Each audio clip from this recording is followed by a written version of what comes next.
ਪਿੱਛੋਂ ਹੈ ਕੋਹ ਇੱਕ ਛੋੜ ਕੇ ਲੱਗਦੇ ਨੂੰ ਅਗੂ ਲੱਗਦੇ ਜਗਦੇ ਸਹਿ ਹੋ ਗਏ। ਹੁਣ ਵੇਖ ਹਮਾਦ ਨੂੰ ਸੜਦਾ ਏ ਹਣ ਬਖਤ ਹਮਾਦ ਦੇ ਪਏ ਹੋ ਗਏ। ਤੇਰੇ ਨਾਲ ਰਕੀਬ ਦੇ ਜੰਗ ਹੋਸੀਆ ਜਿੱਤਿਆ ਹਾਰ ਕੇ ਮਰਸਾਂ। ਮੈਂ ਕੁੰਜੀ ਚ ਲੱਗ ਕੇ ਰਹਿਣ ਦਾ ਆਦੀ ਨਹੀਂ ਹੱਥ ਪੈਰ ਕਲਾਰ ਕੇ ਮਰਸਾਂ। ਜਿਹੜੇ ਬਚ ਗਏ ਤੂਫੇ ਯਾਦਾਂ ਜ ਤੇਰੇ ਸਿਰ ਤੂੰ ਵਾਰ ਕੇ ਮਰਸਾਂ। ਮੈਂ ਇੰਜ ਨਹੀਂ ਮਰਦਾ ਦੁਨੀਆ ਤੂੰ ਤੇਰੇ ਲੱਗਦੇ ਨਾਰ ਕੇ ਮਰਸਾਂ। ਅਸਾਪ ਹਮਾਦ ਨੂੰ ਲੀਕ ਲਵਾਏ ਤੂੰ ਹੀ ਠੱਗ ਨੂੰ ਯਾਰ ਬਣਾ ਦੇ।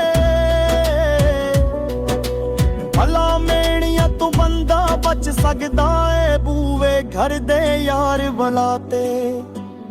ਸਾਈ ਕੁੱਤਿਆਂ ਦੀ ਨਸਲ ਵੀ ਇੱਕ ਜਾਈ ਨਹੀਂ ਕੁੱਤਾ ਹਰ ਵਫਾਦਾਰ ਨਹੀਂ ਹੋ ਸਕਦਾ।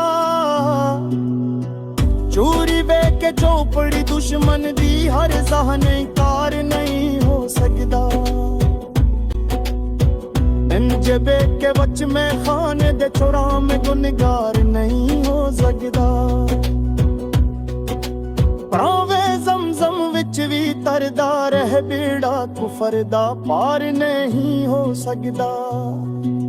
ਕਦੇ ਰੁਖੀ ਬੂਲਿਨ ਪਖਵਾਨ ਲਬਾਨੇ ਚਿਚਰੇ ਹੁਣ ਨਜ਼ਦੀਕੇ। ਅਸਾਂ ਕੋਈ ਨਹੀਂ ਯਾਰ ਤੂਫਾਨ ਚ ਤਗੜਾ ਸਾਦੇ ਮੁੱਦੀ ਚ ਹਜਰ ਦੀ ਲੈ ਕੇ। ਬੰਦੇ ਨਿਖੜ ਹਮਾਦੀ ਨਾ ਸੰਗਤਾਂ ਚੂਨੇ ਗੂਸਾ ਵੀ ਕੁੰਜ ਹੋ ਜਾਂਦੋ। ਸੁੰਜੀ ਜਾਤੇ ਅਕਸਰ ਵਾਬ ਜੀ ਬੰਦੇ ਅੰਦਰ ਸੁੰਜ ਹੋ ਜਾਂਦੇ।